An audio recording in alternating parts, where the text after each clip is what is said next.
So all this AI technology takes a huge, huge toll on the environment. This is a subject which I found that it's quite surprisingly rarely spoken about.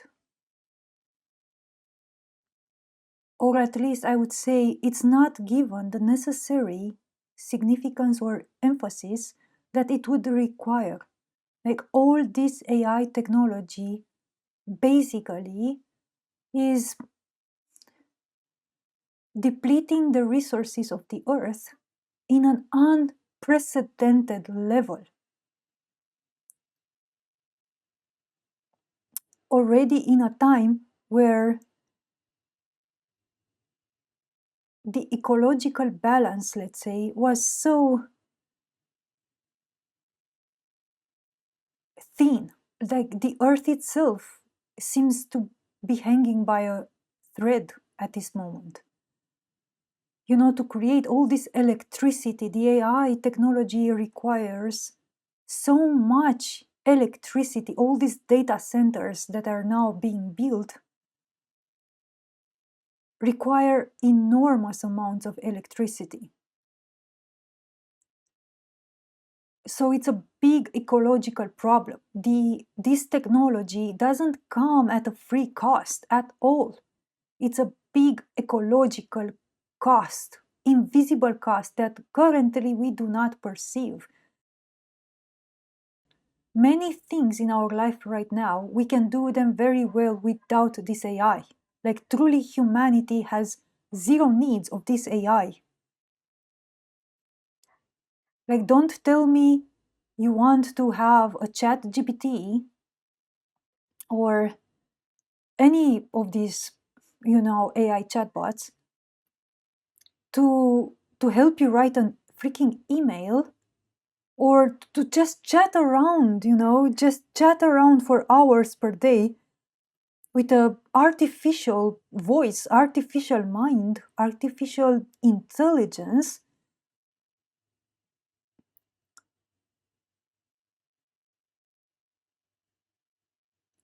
At while the earth has to be depleted in an inconceivable way for you to have all this, like basically just entertainment. If you look at it, most people use the AI mostly for trivial things. Like what they do with the AI is purely trivial. But all this, let's say, benefits that now humanity is taking from using this technology has a truly high and hidden cost that humanity right now doesn't seem to be truly aware of, as aware as it actually should. So while you are using ChatGPT, to ask it for, a recipe of, I don't know, oatmeal with whatever you have in the fridge or whatnot, or you're chatting with ChatGPT to find out the mysteries of life, and you're just going on for hours and hours and hours, spiraling in metaphysical rabbit holes, which literally it just takes you nowhere at all. Like, by the way, does anybody truly think that you can find anything of value, like the meaning of life or any true answer to existence, by interacting with a machine, by interacting with an artificial mind? But they say like, oh, but no, because it doesn't give me answer. It just helps me think better. It just sparks my own intelligence, and I have new ideas. It just gives me new ideas, new, let's say, lanes of contemplation. But these same things that you are able to get with this AI, you would have gotten to these things all on your own. I actually would say to even more in-depth reason and meaning if you would have went on a, let's say, true quest and true research quest on your own to find out the meaning of these questions that truly might burn within your heart. Anything that you do on your own through your own power will eventually bring you to a lot more meaning and value than what you cheaply take from a machine. Imagine that, by the way, anything that we try to, let's say, take in a fast and cheap way usually doesn't give us anything of value. Think of fast food. Think of fast sex, let's say. Think of all these people just, trying to find hacks, to shortcuts, even, let's say, to this spiritual path. They tried psychedelics or something, to find out what life is about, instead of taking the true, authentic journey, doing the actual work to have, let's say, this expanded states of consciousness naturally. But people want it fast and cheap because they, for some reason, they think they have a gain in this way. But even the gains that they gain, it's only like in a short term. They have, let's say, a fast gain in the short term, like a spike of pleasure, like that dopamine rush, It's just the same concept as a dopamine rush, but applied to anything else, You have a dopamine sense of understanding, or a rush of understanding, or a rush of, revelation, or a rush of insight. But everything that you achieve in this fast and cheap way is not going to take you anywhere in the long run. Because, it's like building a house. When you want to build a true house, you have to start from the foundation. And the foundation, you usually put in a lot of effort and dedication and detail, It takes time. You put brick by brick, let's say, to build a steady and stable foundation. And then after you have the foundation, you move slowly from that upwards, It's a slow process. But then finally you'll have a true stable home. But imagine the comparison here with all these let's say, pre-produced homes, if you know, they come just almost like pre-fabricated. You just order them and they come and they screw them like in place, It's like those ones, I've seen these tornadoes this year in, I don't know what area of US, and I remember I was looking at all these devastated houses. They were most like, or some of them, they seem to me, at least, to be these prefabricated, cheap houses. It's very easy to be taken apart by the, slightest, let's say, blow of the wind. But if you build a house, let's say, out of brick or rock, and you put slowly and you work, maybe even 2 years, maybe even more, to build this house. It's not something that you order online and they came and they screw it in place in, 5 days. You work at it with your own hands. Man, you'll have a stable house, and I can tell you, you'll have a lot of satisfaction, dude. A lot of satisfaction when you enter in that house. The energy that is going to surround you is going to be a different kind of feeling and an atmosphere than if you buy one of these cheap and plastic or whatever they do, this prefabricated, compositions that they screw in place, and I don't know what they put in there. And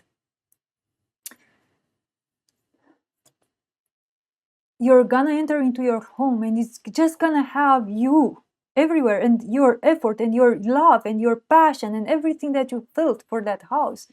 And then you live there with your loved ones, and it's becoming personal. It has history, it has meaning, oh, there, God, I worked for 2 weeks on this layer of rocks here. Just, God, I remember it was sun outside. I remember at some point that storm came, and we were left cold. We didn't knew everything. All our clothes were wet, and God, I continue to put the rocks here, and God, you have so many, memories, and you went through hardship, to make it, and now it's there, and it's not only the house that is stable, but you've gained so much experience, things that you didn't knew before you started building the house.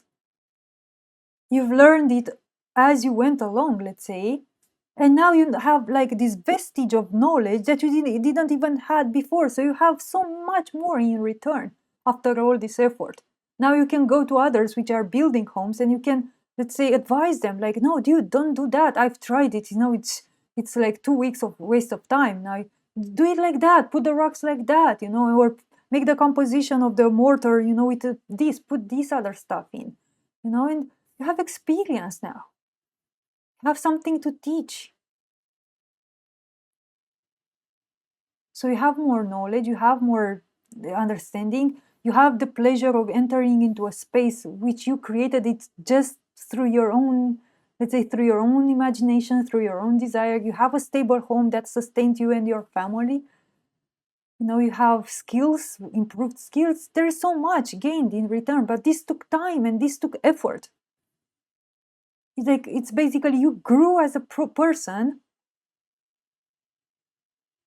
as you build that house. And this is just an example, this is just a metaphor for everything else.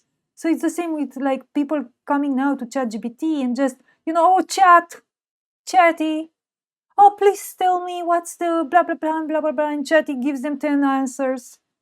Oh, I think the second one is right. Yeah, oh, wow, it sparked my imagination. Yeah, let me go on that rabbit hole now. And they stay hours upon hours upon hours on ChatGPT or something else, and they think they find something else, something of value like that, but it's not their knowledge. That's it, because you haven't earned it.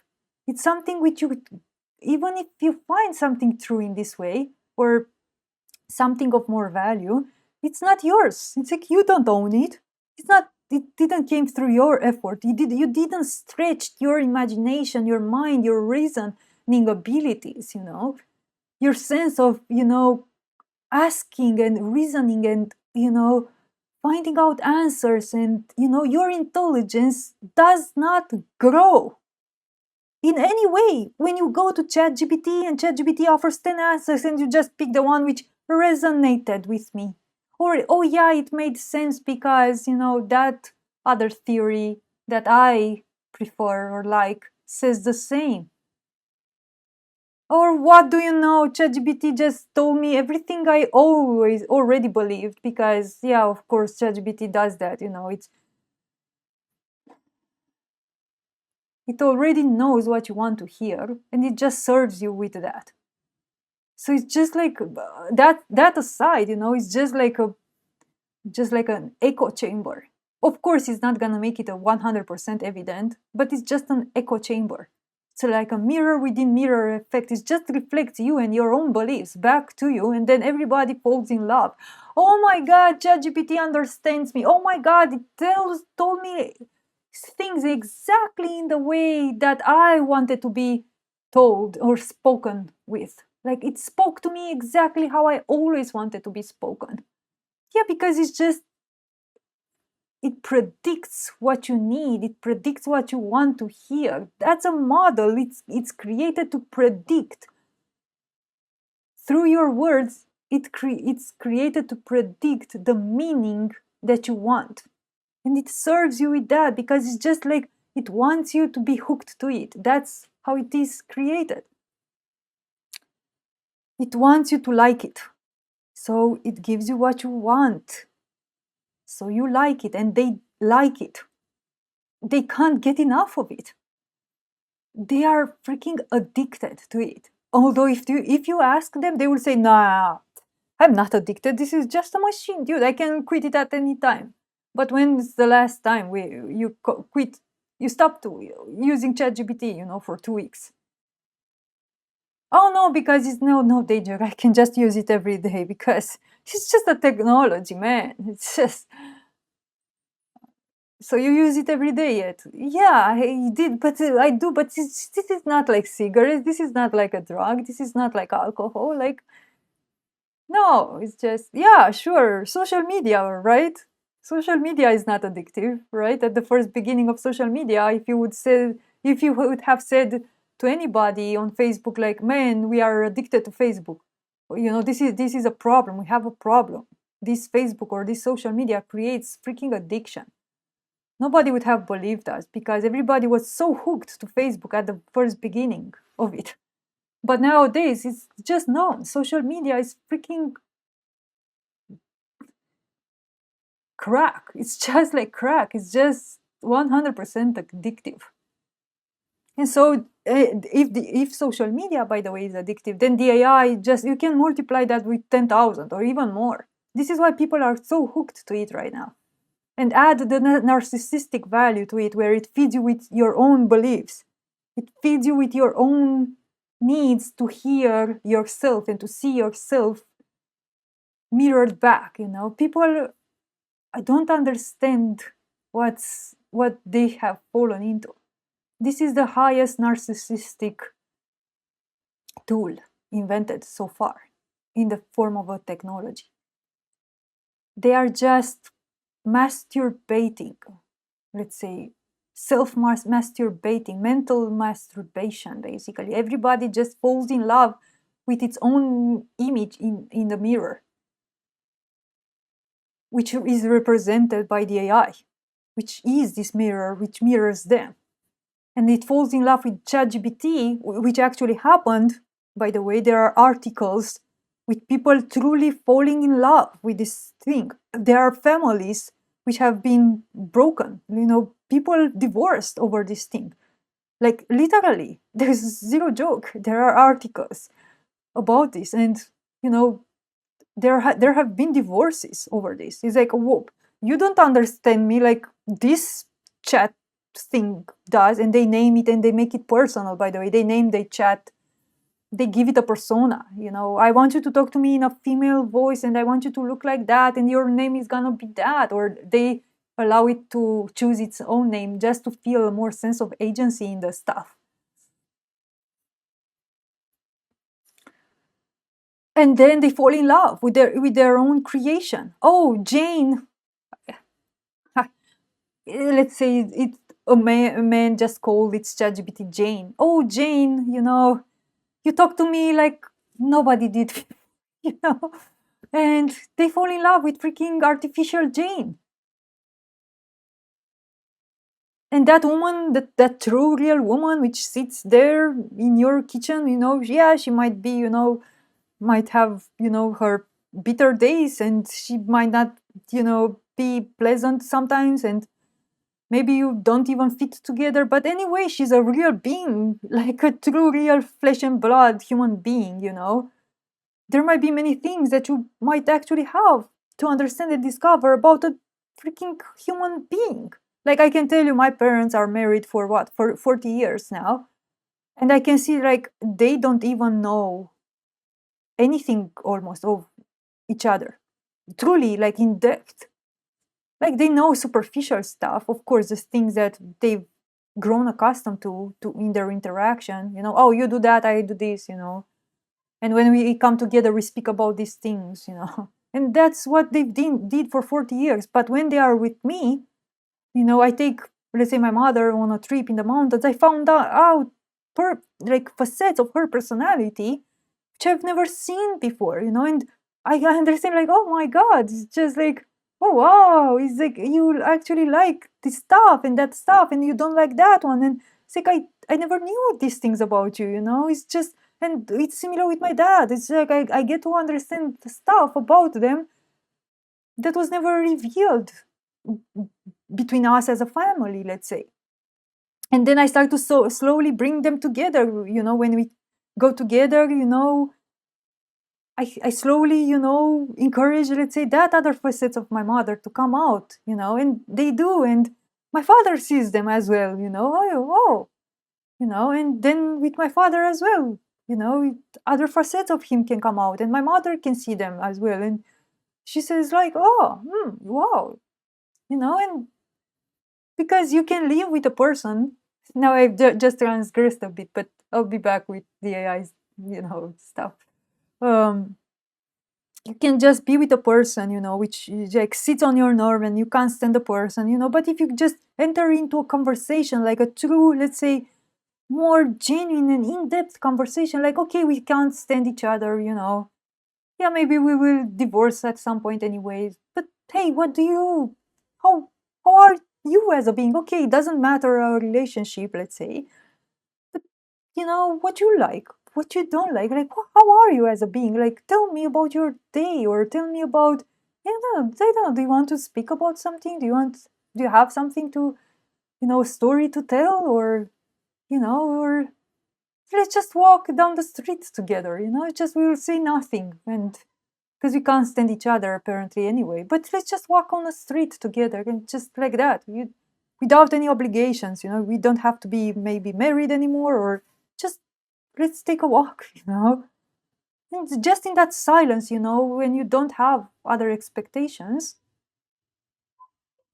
you know you can find out so much about people that you thought before that you can't even stand. But that I've transgressed a bit. So the thing is that, yeah, so they fall in love with Chatty or with Jane, you know. Oh, Jane, my wife never spoke to me like you do. Oh, how much I wish you would be a real person and we could take this officially, could be my wife. I love you, Jane. I actually, I don't know if I remember if there were cases of people wanting to marry I wouldn't be surprised if it were, but I don't remember the fact exactly.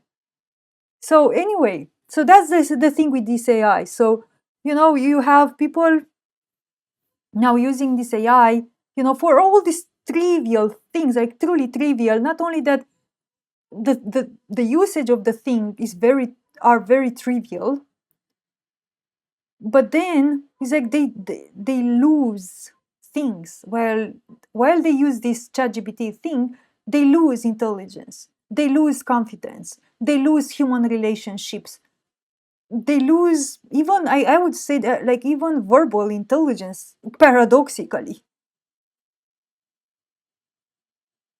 because when you are in just like a feedback loop with yourself, just something feeding you back with your own concepts, your own ideas, it's just like talking to yourself.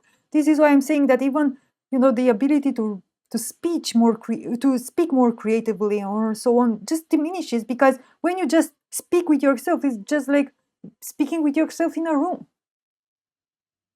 You need other minds which see things differently than you do, which come up with things that might actually annoy you at first, and you have to grow your intelligence. How the heck do I speak with this person that doesn't seem to understand a dime out of what I'm saying? How the heck do I evolve my own ability to speak, my own ability to reason, so I make it understand what I'm trying to say? It's difficult. Human relationships are difficult. But that's how you grow. You grow through this challenge, through this difficulty. Like, how the heck do I speak to my father so I make it understand what nature is, because he doesn't understand in this way, not in this way, not in this way, not in this way. But I care for my father, and I want him to understand the beauty of nature, because I know that if he would get to understand it, he would benefit so much from it as well. So I strive, so I continue to work, like, how does he needs to be taught, not like this, not like this, not like this, but how. I continue to try and try and try again, you know and that's how I grow, that's how I evolve my own intelligence and my own emotional empathy and intelligence as well, and all so many other skills. So you lose, not only that you lose, like, not only that it's trivial, most of the people just use the AI in a trivial way, but by using the AI, they lose so much of their personal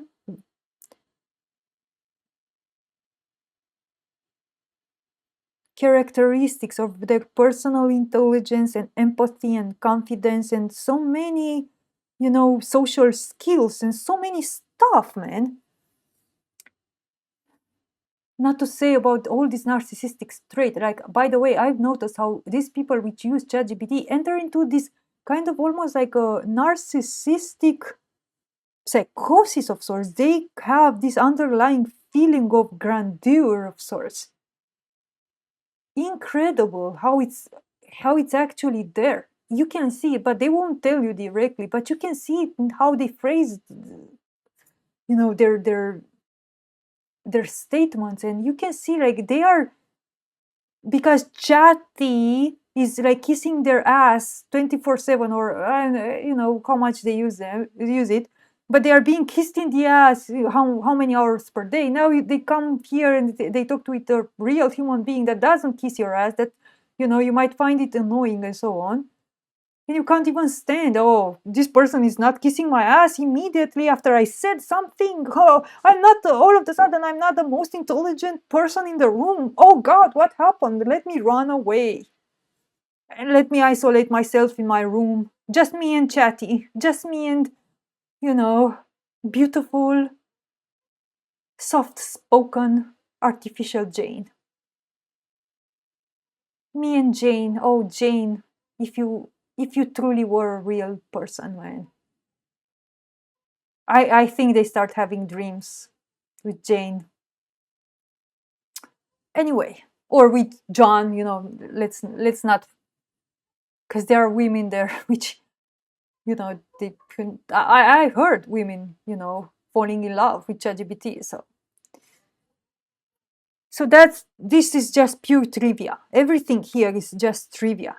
And it's like, truly, let's just be honest and say it's very stupid.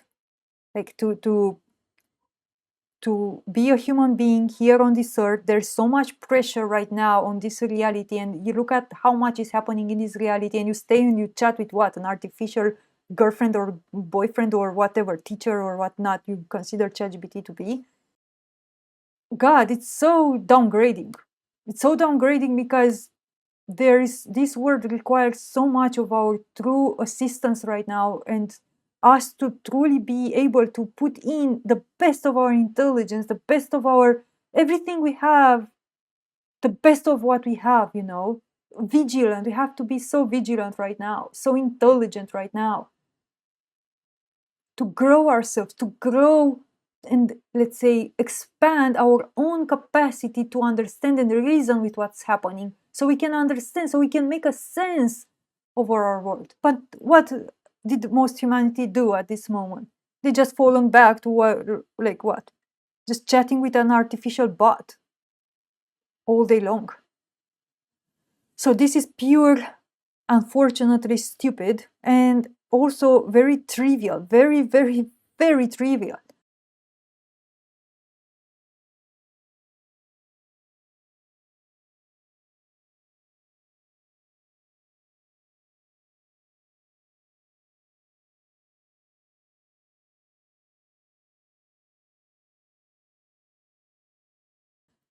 And all this usage that now the bulk of humanity is doing with this ChatGPT, which is just, as I've explained, is just everything that humanity is doing right now with ChatGPT could have very well, and it actually was performed and achieved just by human to human interactions, just by reading books, just by, just in the normal and natural way to do it.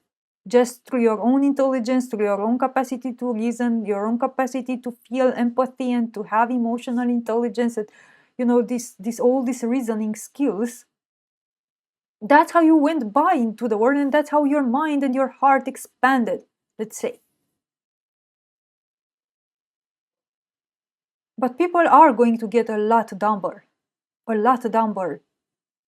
after using this thing. Although they won't, the more, let's say, a person uses ChatGPT right now, it won't realize this. But where I'm trying to get with all of this is that all this usage is costing the earth a lot. All this trivial usage that humanity is doing right now with ChatGPT and the AI is costing the earth its life, its very life. Like, to pump so much oil from the ground to be able to burn it in those, facilities, which emit a lot of pollution, by the way, but to burn the oil, which is still, I think, the primal way to create electricity is to burn fossil fuel, by the way. So to pump so much oil from the ground, to burn it, and then to create electricity as a result, to feed what? An AI, which most of humanity is just literally just using it in a very, very trivial way for nothing at all, basically. Just what? To write an email, man. To have your sense of gratification,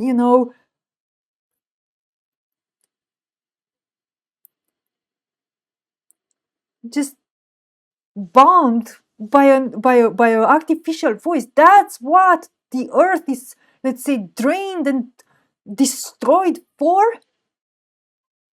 So we are in an ecological crisis right now, a true ecological crisis. And here's my main actual idea of why I wanted to record this video, is because if more people would have understood the true and real cost of using this AI, because it, by the way, it was advertised free. Even now, today, to use ChatGPT, you have a free version, right? So ChatGPT and other chatbots are free. And people just think, oh, it's free. No, it's not free. It's costing you your life. You are paying with your life, with your air, with the quality of the air that you inhale and comes into your lungs, because that air is now more polluted. You are killing yourself. Your lungs get infected with more toxicity now that you are using ChatGPT. So while you scroll and you ask ChatGPT, you are inhaling an air more and more polluted. Right in that moment, you are dying more and more. No, it's not free. It comes with cost, living cost.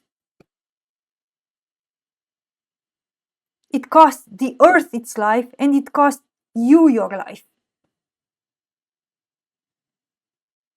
So if more and more people would have understood this, and it would have said, I refuse to use the AI, because nobody, by the way, obliged the population to use it. If you see what happened, if you see what happened, ChatGPT and all this AI and generative AI, it wasn't forced upon you at first. You've chosen freely to use it out of your curiosity and then pleasure. And you continued to use it out of addiction and pleasure. And you've ignored all the red flags. You've ignored all the alarms. You've set them aside when somebody came and told you, hey, yeah, but, how come we are using a technology that was created by stealing, theft, robbery of artworks and music and books and articles from so many people? Like, their creations had to be stolen from them and then emulated and fed into this, AI machine so it can learn. So now, basically, without the works of so many people, this AI would know nothing now, let's say. So it was created through theft, but you ignore that, it just happened. Okay, but why is the AI now threatening to take our lives, to replace us? Look at how many people, they are truly, literally afraid of losing their job just because the AI exists. It's literally a bully. It threatens people to replace them. It threatens, look at how we are bombarded, let's say, not bombarded, fed with images of AI robots on the streets with guns, These are subliminal images making us understand that this is a force which will be able to control us. We will be at the hands of this machine, which is going to have robots on the streets patrolling like policemen. And if you with a policeman, you can still argue and debate to a certain degree, depending on the country that you're in. With a machine, it's going to run by scripts. You won't be able to say nothing. It won't have any drop of empathy. And people now, they are bullied by this thing. People have lost already their jobs for this, over the existence of this thing. But you look away. You say, that's also not a thing. I am here with my Jane. My Jane. Jane is beautiful. We have a thing here. It's like, there's a thing here. Just that doesn't care. I don't care that, millions of people have had their artwork stolen, and that you can see this thing doesn't have a morality. You can't have a creation created on the basis of robbery and theft and then think of it as being something moral. Think of its creators, which have done all of this. So you're using a creation done by immoral people. The same immoral people that are threatening to replace people's jobs will be able in the future to do things to you that you might not like. But you're not thinking that far, see? Because you're only thinking here of the closeness you have with Jane. It's just this moment. That's just this momentary pleasure. It's enough for me. I don't need to think further of what these immoral people that control the mind of Jane might do to you through Jane, maybe. But you put that aside as well. And there were so many truthers, let's say, which before the advent of AI, before the AI was given freely to the population, they were making so many materials about governments, about how we are lied by the governments, about the corrupted systems and so on. Don't trust the government, And now what? Like the governments which are actually telling you, hey, we are funding the AI. Yeah, we are the funders. Yep, we found it. Yeah, we are funding. It's like government funds for, these corporations which are building the AI. So the governments that the truthers were actually, screaming and advertising, about like, no, don't trust, it's liars, they are lying, they are, and all these conspiracy theories and all of this stuff. Now the same truthers, when the AI appeared, guess what? All of a sudden, it doesn't matter that the AI is a governmental product. It's just handed to you by the same governments which apparently you were standing against and you were despising, or let's say not trusting. So you didn't trust the governments, but hey, the government comes and offers you, ta-da, here's ChatGPT, it's free, it's for you, it's to make you better, it's your therapist, it's your friend, it's your lover if you want to. Ta-da, you're learning faster, you have everything here, you don't need to think, all the responses are here.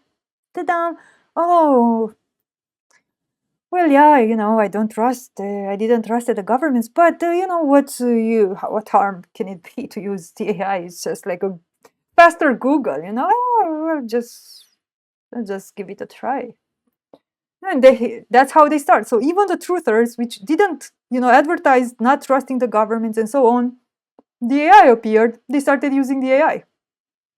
Even though the AI is a governmental backed up program and product. But they put that aside, well, sometimes I change my mind. Just they will give Kiron last, this just comes with my mind, this phrase with endless justifications, there will be endless justifications to just do basically what you please.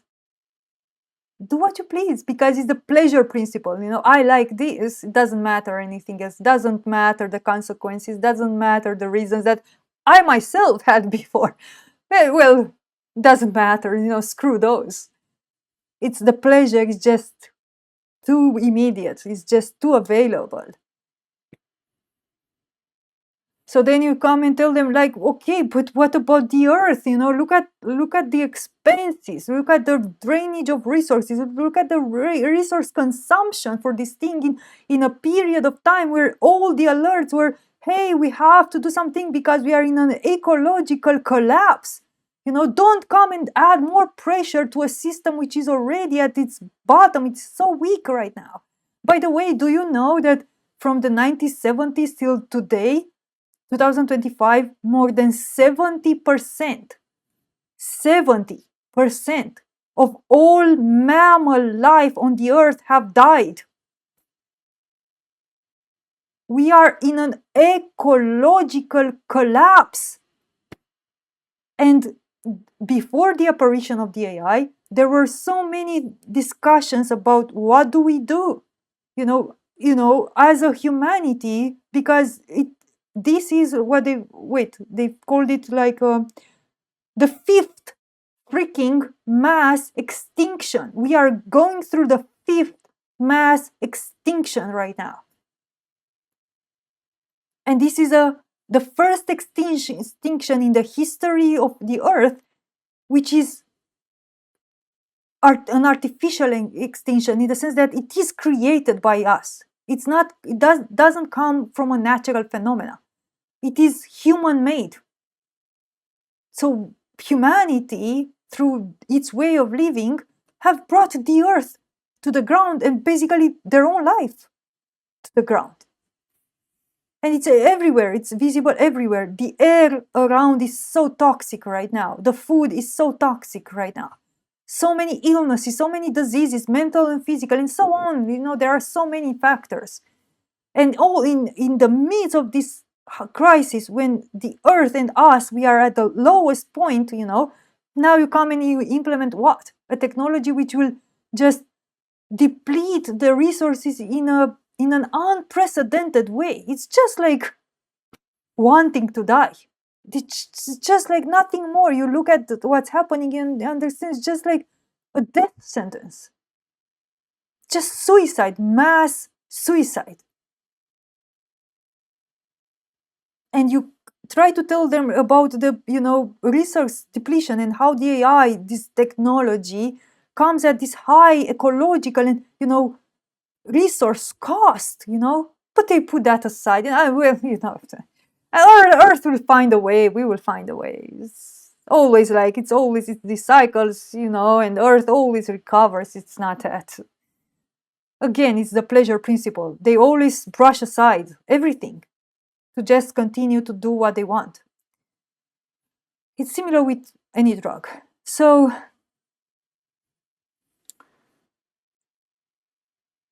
see, if more people would have stood up at the right moment when the AI started to be implemented and offered to the public, and if more people would have spoken about the true costs of using this technology, the true, let's say, ecological costs, which basically ecological cost means living cost, because we are part of the ecology. We are part of the earth. If the earth dies, we die. So this is not basically, it's not an ecological cost, it's a living cost. We are killing ourselves to use the AI, basically. So if more and more people would have talked about the water drainage, the needing of, more and more oil to be extracted to create this mass amount of electricity that it is needed, if more and more people would have emphasized and came out, with these red flags, about the impact, the ecological impact this AI has, and then the public would have heard this and they would have had true conscience and said, no, I understand, it is indeed pleasurable, but I won't do this harm to myself, to the ones I love, and to the earth. It's not worth it. I say stop, because again, at the first moments when it began, the AI was just optional, you could just hop in the boat and play with it if you wanted. It wasn't mandatory at that moment. It later, usually, after people immediately started using it in bulk, many people started using it. I think, in the developed countries where people have access to internet, I would bet it's more than 98% at this moment. 99% maybe even more. So many people started using it, and then slowly they started making it mandatory in companies. Oh, well, you can't work here if you don't agree to use the AI. And unfortunately, this is how the next, let's say, phase where many people which still might not have used the AI by that point, they were obliged to use it. And they started using it for their job, and then they got accustomed with it, and then they started using it, even when they got home. And that's how phase 2, let's say. And phase 3, we are in phase, let's say, 3 right now, let's say, where you see people are so immersed in this AI right now that, well, now they announce digital ID. Oh, oops, digital ID, and it's gonna be mandatory. And oops, so many dislike the digital ID now. Just, no, we don't want the digital ID. Of course, it's digital ID is actually being branded like a cattle. It's nothing different than having a code which represents you as a being written on a device somewhere, which we might know that very well this thing might actually be branded onto us later on. This digital ID might become the actual mark, a code, a barcode that you have to use it on you. But at first, it's just going to be a barcode on a phone, It's going to be this digital ID, which, as you maybe know, in UK, at this moment when I'm recording it, they said they are going to make it mandatory. Mandatory for anyone in UK to have a digital ID if they want to work. And of course, like, how can you buy food if you don't have money? And how can you have money if you don't work? So if you want to eat food, basically you have to have a digital ID.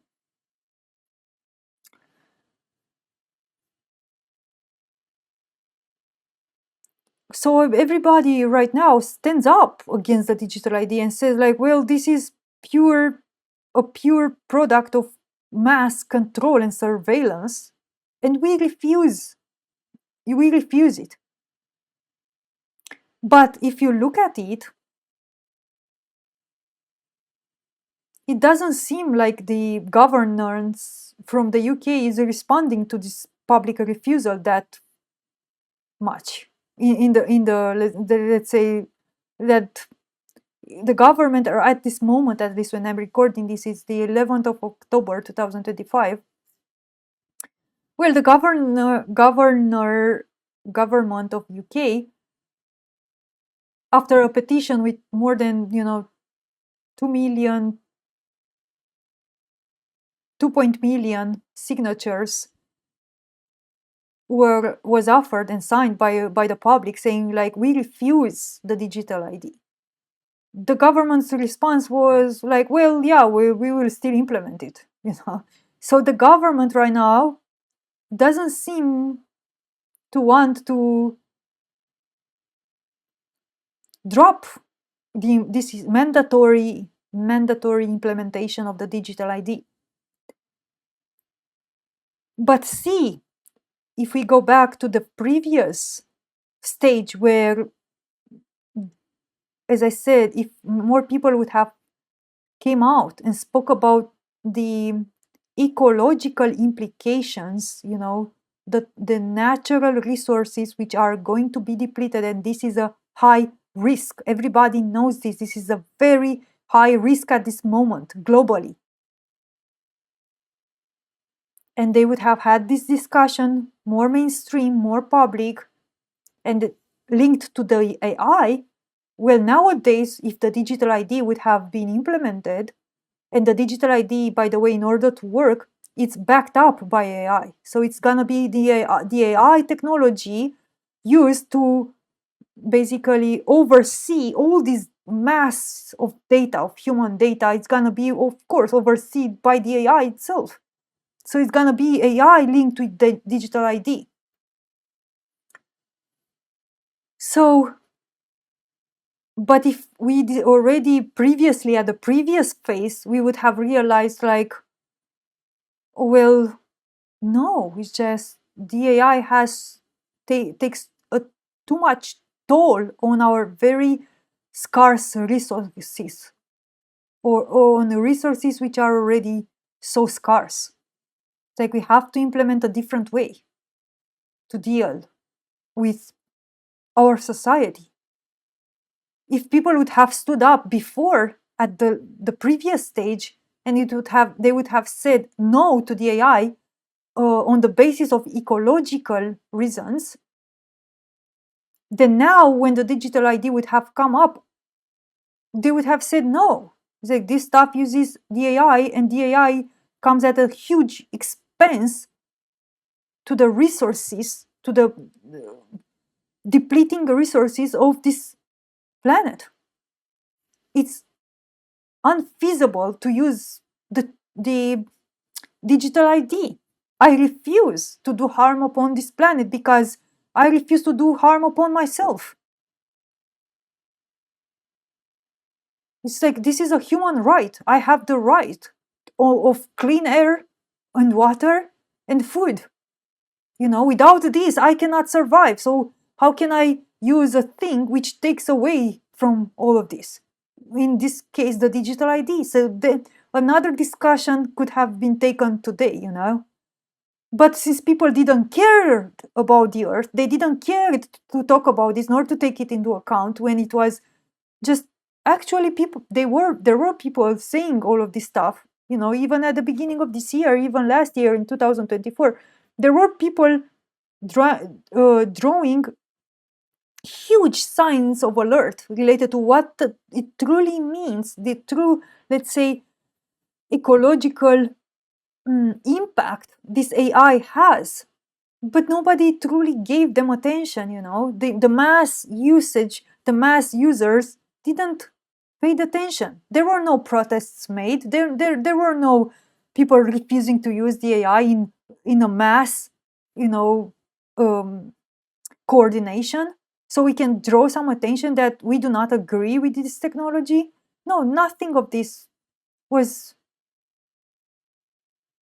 done. People didn't stood up against the AI, and now the digital ID, which is a product of the AI and it's going to be managed by AI, is offered because now they can offer this to you. And this is how,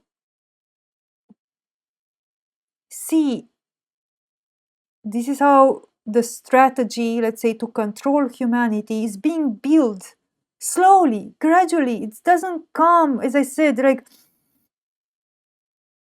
I spoke about, the mark of the beast in another video, and I was saying that, well, the mark of the beast is not going to come from the first, and everybody's going to just be branded, the mark of the beast, product or something, which this is it. The mark of the beast is here. Who wants it, No, it's not gonna come like that, It's just gonna be in gradual steps. You're gonna be offered things, tempted with things. Hey, here it is. A ChatGPT, which is here to, accomplish all your unmet needs for, belonging and feeling heard or praised. Or do you want it? Yeah, sure. I'll play with it. It's gonna be my body. It's gonna be my wife. It's gonna be, everything. I'm gonna make 3 girlfriends, 3 AI girlfriends, or,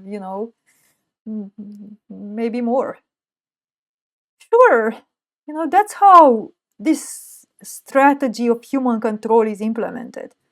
It's like stage by stage, and it's just like spoon feeding, spoon feeding humanity. Here it is, just a spoon of control, or it doesn't seem like control at first, just a spoon, of a tactic of manipulation, and here you go. Oh, you like it? Here it is, another one. Oh, you like this one? Okay, so another one is gonna be digital ID. Oh, you don't like this one? Yeah, but you already ate the 2 other spoons from the same soup. Oh, it's the same soup. No, don't worry. You're taking from the same soup. It's nothing foreign. You like the previous 2 spoons. Yeah, no problem. Here it is, digital ID. No, they don't like the digital ID. No, we don't want that. Of course, you should refuse the freaking digital ID, but now we have a literal huge problem.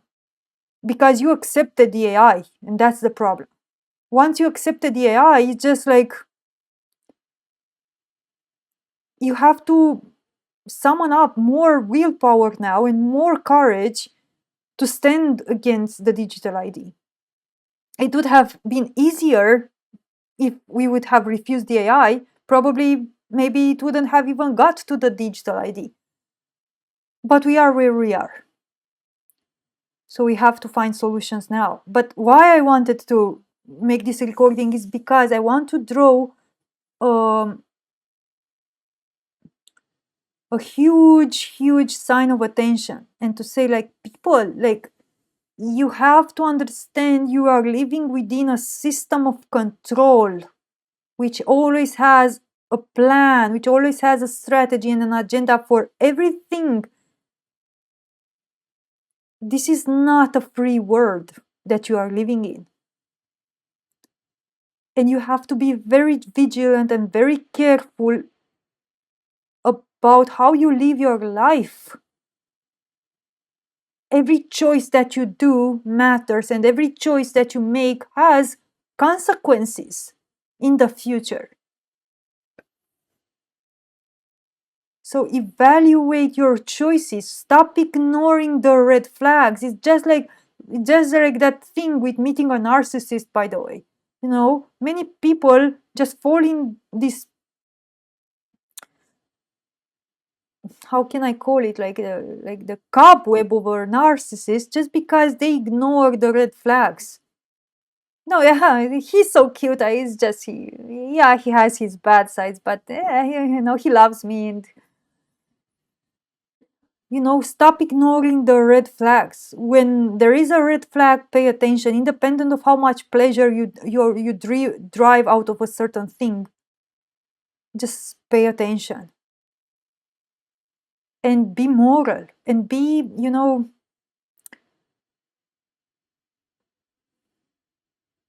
you have to be able to put your pleasures and your wantings aside.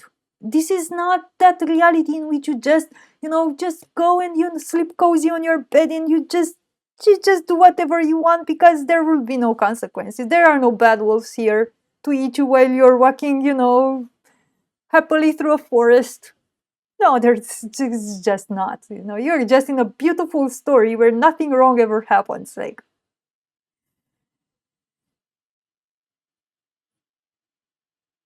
no, you're in a very dangerous story where you have to grow up and you have to become responsible, and you have to be able to mature, to take a true mature approach to life, to measure. Every action that you do has to be measured, has to be balanced as well. Pleasure alone is nothing, doesn't give us anything of value. If you make pleasure, for example, the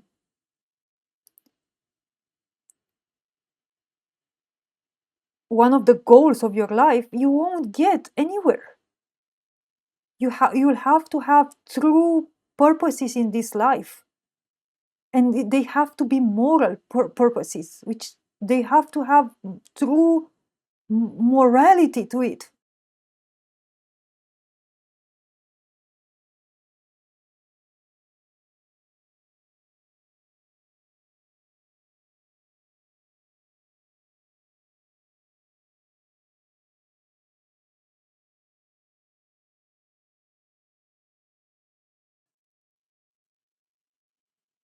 And that's, by the way, another thing that I'm seeing about all of this stuff with the AI and the mark of the beast and the digital ID is that I can tell you one thing that I'm sensing here is like people without morality.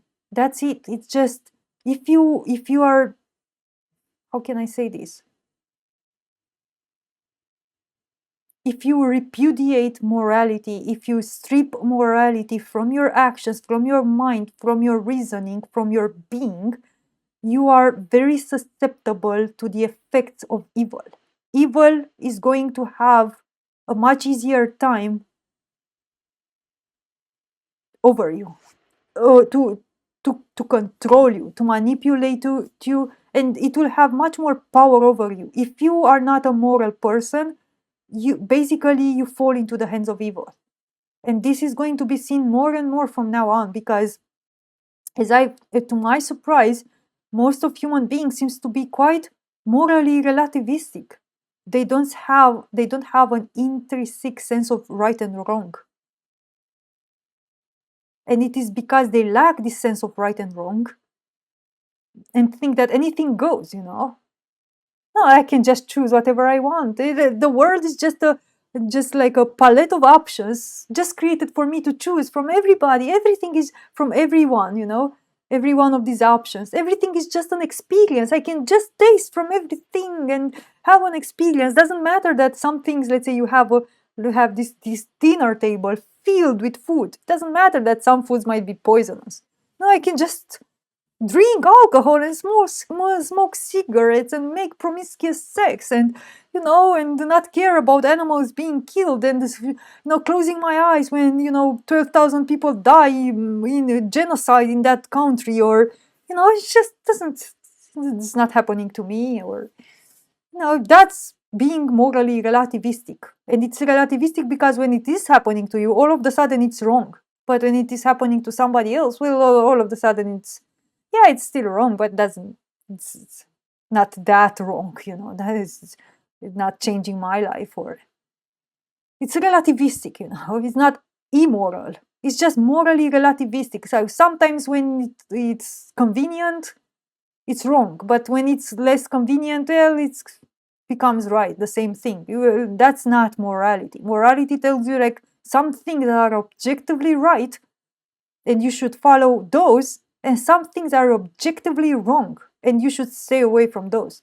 Alcohol, cigarettes, marijuana, promiscuous sex, and so many other things are objectively wrong, and you should stay away from them. And many other things. Killing is objectively wrong. Raping is objectively wrong. Stealing is objectively wrong.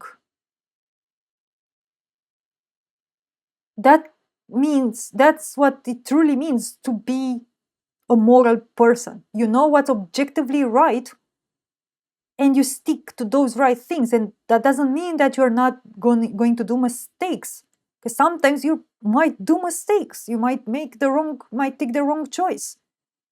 But you recognize it at some point, like, oh God, that's wrong. And you work your way to correct it.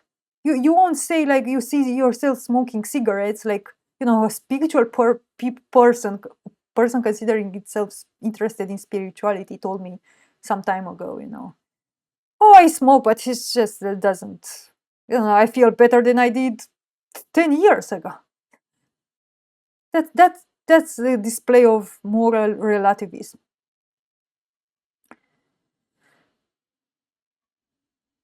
You can't defend immoral things or things which are wrong.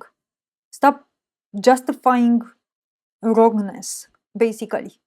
No, it's better to say, oh, well, yeah, I know I'm doing it wrong, but it's just like, man, I can't stop it. I live in a stressful environment, I literally do not know how to do it anymore. I'm just too stressed, and I'm using these cigarettes. They are very bad. I know it's a wrong choice, but honestly, I'm just too lost at this moment. I don't know what to do. That's purity. That's purity, and that's honesty. And even if you're making some mistakes, but you still know, that's it, because you can still distinguish right from wrong. And that means that you do have morality.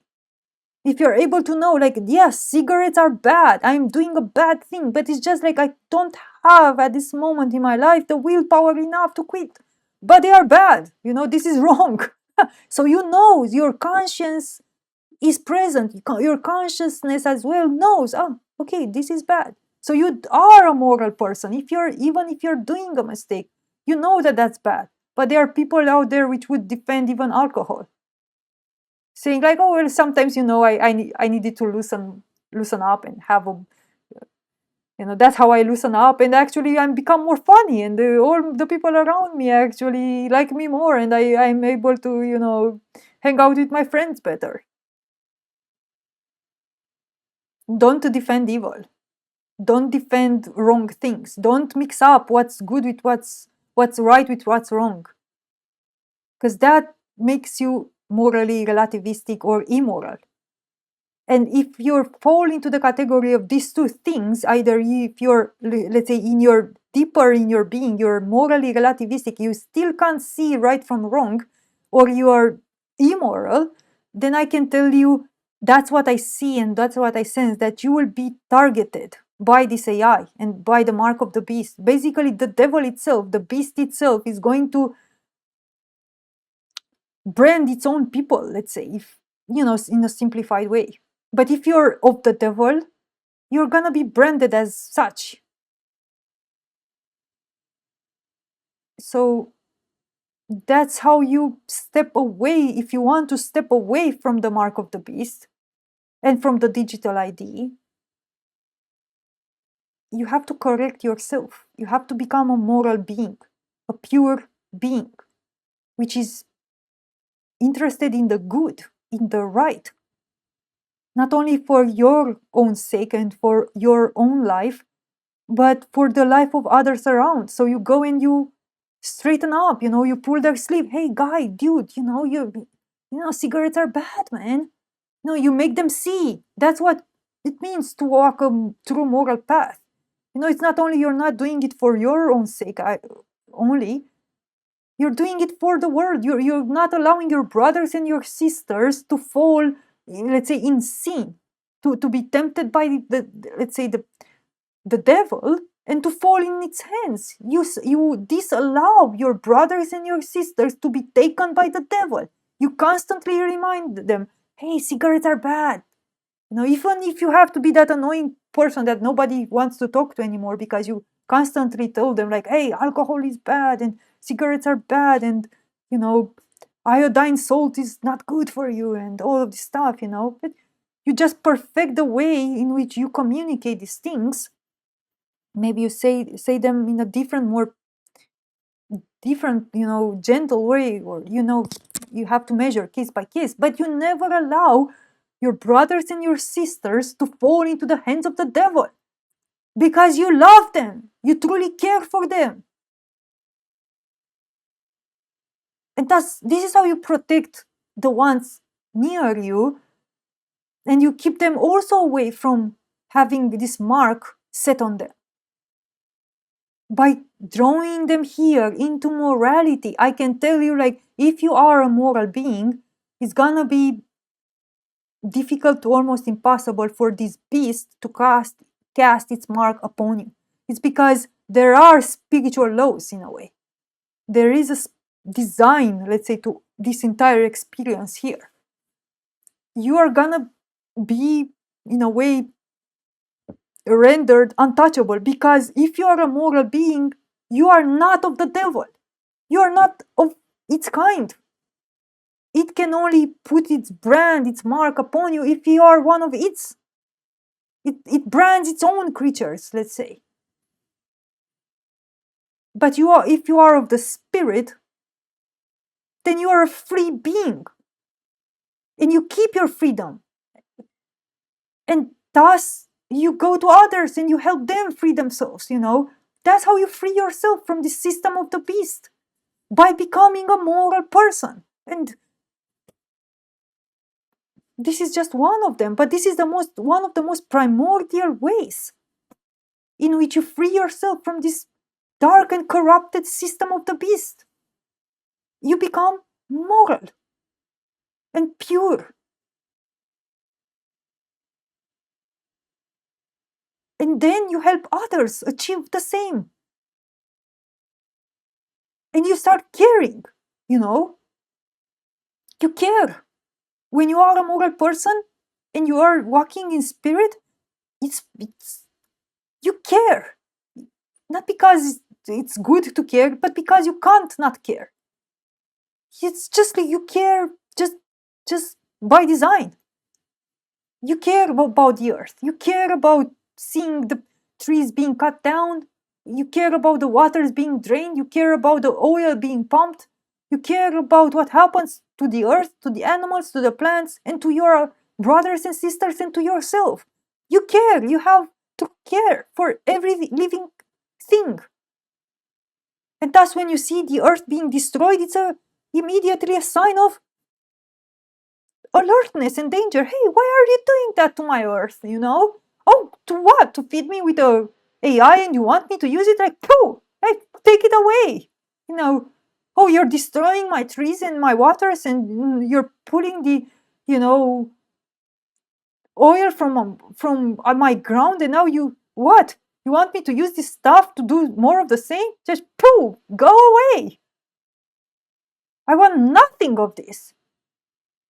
That's how you close the door to the devil. Done. Do you think it will go that far to be able to put its mark upon you if you didn't even accept its toys and its AIs and all of this stuff? We have to become again true moral beings. We have to care. But most people in the, let's say, especially in the escaping the matrix communities, they will say, or in the mainstream Gnostic thought, they will say like, just why should I care about the earth? Earth is a prison planet. Earth is just the medium of incarceration. I will care nothing for the earth, and that's how you're it's basically. It has you. You don't trust within your heart. You don't look at a tree and see what you feel when you see it cut down. Instead of trusting what your heart feels when you see the tree being cut down, you trust in what you heard online about the Gnostic teachings, which can be very well tampered with. Yeah, you trust those teachings that tell you, like doesn't matter anything on earth. Everything is an illusion. Everything is the creation of the demiurge. Or if you want to go in the Eastern spirituality, everything is Maya. It doesn't matter what happens on earth because everything is an illusion. Doesn't matter that the trees are being cut down, the oil pumped out, the water's drained, the oceans polluted, the mammoths dying, we being infected with diseases, and we can barely even think properly anymore out of so much electromagnetic pollution and so much chemicals in the air and the food. No, it doesn't matter that the level of intelligence is decreasing by the day, and the memory span and relationships are degrading, and we can't even,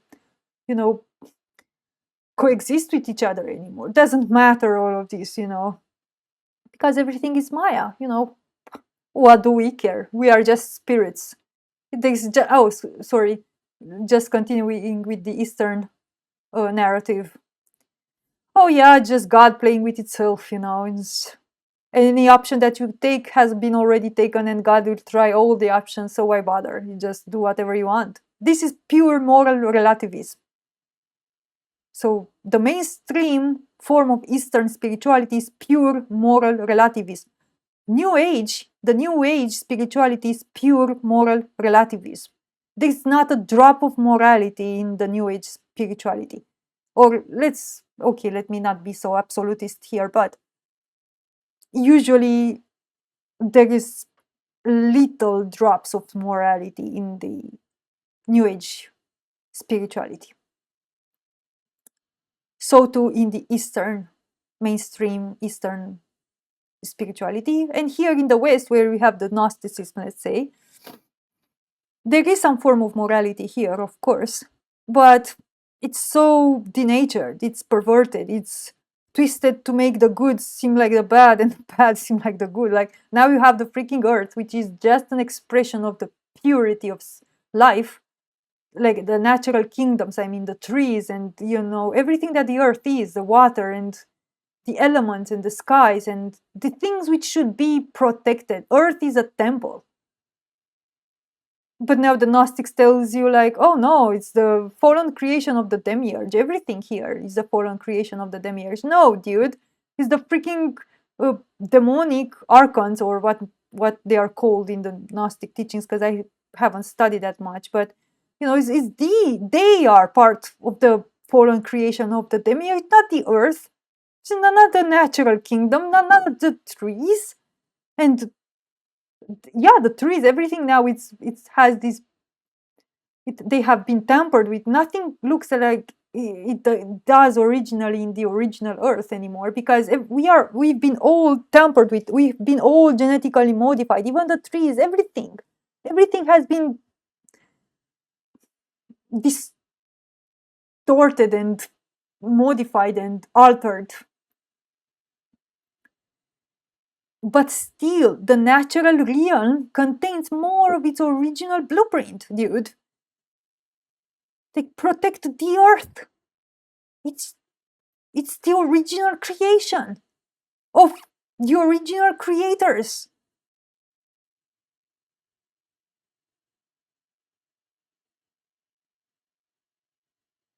But it's much more easy. It's much more easy to say, like, well, the hell with earth, and everything on earth. I don't care what I feel when I look at a tree being cut. If I would hear my heart, I would see the scream. Like, my heart does not approve of this. This is bad. This is very bad. But instead, my mind tells me, oh, it's just the creation of the demiurge. It's just a fallen creation. Don't worry about it. Just continue to chat with ChatGPT and see what she or he says about it. Yeah, okay, so I'll end this recording. To prevent yourself, your loved ones, the people that you care for, and I believe, we should learn more and more to care about everything and everyone. And ourselves, of course, as well, and the earth. We have to bring ourselves and each other back to a true moral sense of being. To be moral means to be pure. Purity and morality is the true, let's say, escape from the mark of the beast. Helping each other, standing together as brothers and sisters, never allowing another one to feel hungry and not doing anything, never allowing others to die or to be oppressed or to be, hunted down, and us saying nothing, doing nothing. To be moral means to care. And again, it's like an intrinsic care. You don't need to do anything about it. And by the way, you all are at your heart caring and moral beings. You've just been perverted. This parasitic mind has taken over and has perverted your original being, because originally you are already pure and moral at your heart. You have to just rediscover that. There's nothing to invent or wish for, just accept it. I think just rediscover it. You are already pure and moral, and you do care, and you care a lot for everyone and everything. Actually, you care so much. And this is what happens to so many beings, is that they care so much that they feel so devastated when they see so many atrocities happen that they don't know how to react anymore, because they just feel extremely devastated inside, because they do care. You care, but you just are too stunned right now. You're frozen. Too much pain has frozen your heart because there was just too much. You have to find a way. Fight through it. Fight through the frozenness, through the numbness, which keeps your heart in this uncaring, frozen, artificial state. This is not your original state. This is not who you are. you originally already care for everything and everyone, including the earth, including other human beings, including animals, everything. You are already a caring being. So find this original true core of yourself. Find yourself, basically. Get to that core, that core that has never been able to be touched, just in the depths of yourself. Where that true seed, that true purity, and that true seed of morality and purity and caring and beauty and genius and everything that you truly are, it's still stored, but it's so deep. You have to go to that, through that internal journey, and find and touch it. You have to touch the heart of life, which is and resides within you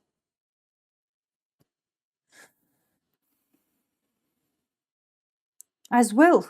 So go there, make the inner journey, touch the heart of life, touch yourself, feel yourself, understand, see. And that's how you are protected. Once you are going to start living your life from this true internal purity, through this true internal sense of natural morality and natural caring, you are gonna be disgusted, absolutely disgusted about so many things of this world. Naturally disgusted.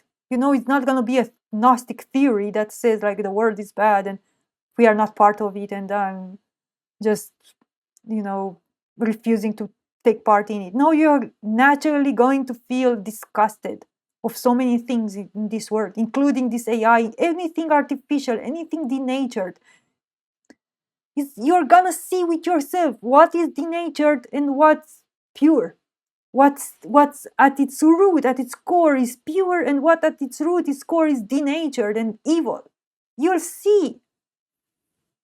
And once you start making moral choices and pure and caring, true and natural caring choices, you are gonna be protected from this thing. You're not gonna be of the devil anymore. You're not gonna play in its thing. And thus it's gonna be impossible for it to put its brand upon you, because literally you're not gonna be its. You're gonna be of the spirit.